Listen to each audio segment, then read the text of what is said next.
You're listening to the Jake Asman Show on the SportsMap Radio Network. Presented by Rocket Mortgage. Live from the O'Reilly Auto Parts Studios, here's Jake Asman. Holiday with 7:55 to play. You keep looking at that clock. Giannis, mid-post, far side. Crowder there.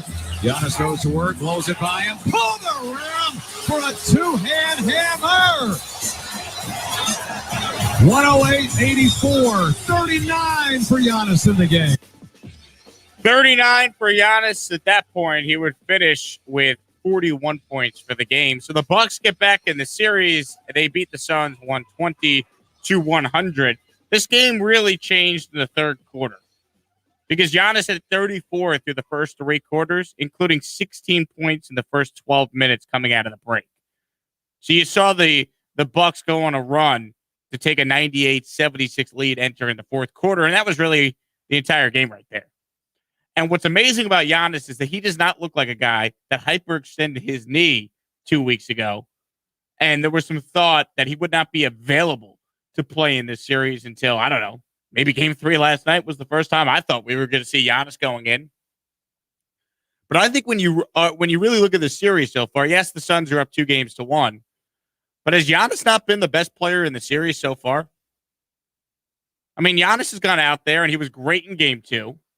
Gave his team a chance. They just didn't have enough around him.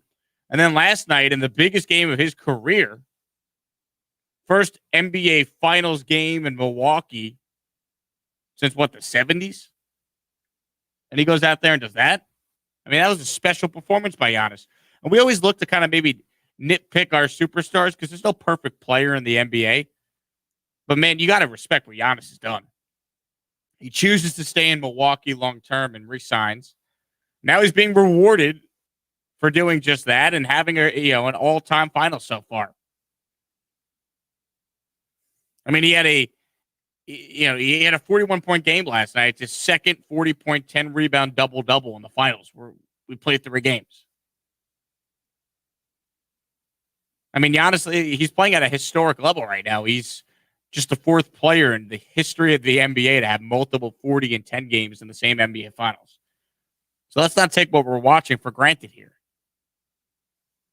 The real key for Milwaukee, though, is Drew Holiday. Had a big game last night, 21 points, 9 assists. He shot the ball really well. But the best player in the series has been Giannis. And remember when, Kendrick Perkins on ESPN called Giannis a Robin? Oh, he's not really a Batman. Chris Middleton is the Batman on that team. No, he's not. That was a dumb take then. It looks even worse now. Giannis might be underrated if you think about it. Because the thing with Giannis has been, great regular season, hasn't won in the playoffs. A couple of years ago, blew that 2-0 lead to Toronto. Last year, they got embarrassed in the bubble. And all he's done this year is answer the call. He played really well in that Game 7 win over Brooklyn. He was good against the Atlanta Hawks, and now here he is in the finals. He's playing really well. I mean, he has physically imposed his will in this series. And you would have no idea that he's not at 100%. He sure looked 100% last night. I'd love to know what Giannis looks like at 100% if this is not 100%, because he's playing damn well in the series. That can't be debated. This was Giannis Antetokounmpo post-game on his mentality coming into this game down 2-0. There's no excuses, we know what kind of game this was, gonna be. We know that if we lose the game, you're in a hole, 3-0, whatever the case might be. We knew that we had to come here and play great basketball, so I knew that. So no matter how I felt, no matter what I went through, or if I spent time with my family, or if I didn't spend time with my family, or whatever I was feeling, I knew what type of game this, I'm going to come to the arena and trying to face tonight. They lost last night. The finals is over. Point blank, it's over. Because they won last night, we now could look ahead to Wednesday's game. And we can now look ahead to the idea of Milwaukee getting back in the series now, tying it up, and then you go to a game 5, you make it a best of 3. So if you're a sports fan and you don't really have a rooting interest in this one, you should be happy the Bucks won. Because this finals ending in a sweep or just the gentleman's sweep if Milwaukee would win game 4 to avoid getting swept. That's no fun. Now, at least for a couple of days here, we could look ahead to that game 5, which should be a lot of fun. Great atmosphere in Milwaukee last night. Those fans deserve it. Who knows when either one of these teams will get back to the spot they're in. Talking about 2 mid-markets, 2 teams that nobody thought would get to this point. And the way Giannis is playing, they definitely have a chance. I mentioned Drew Holiday. I really thought, besides obviously Giannis, his impact was so significant after he was a bit off in the first 2 games. See, Holiday, what he brings from a defensive standpoint, that's key. But if he could give them games like what he gave them last night, then the Bucks have a great chance of not just getting back in the series as they did last night, but winning the series. He was efficient, 21 points, 9 assists. This was Drew Holiday on bouncing back after a rough start to the series. I think a part of it was being home, but just staying aggressive. The guys telling me to continue to be aggressive because that's what's going to be best for our team. So I'm pretty sure even somebody like Chris can tell you, just a shooter who is going through a slump, continue to shoot, and that's what I did. So Drew Holiday goes out there, 21 points, ultra efficient, and his team gets the win. It was a fun game early on. These 2 teams going back and forth. But that third quarter, once again, was really the difference. And the way Giannis is playing for his team to win, he's going to continue to have to put up games like this. Can we expect him to go for 40 every game? Yeah, probably not. But he's carrying his team right now. That's all you can really ask for. Giannis has kind of had that mentality of, if we lose, it's not going to be because of me. And he's been great.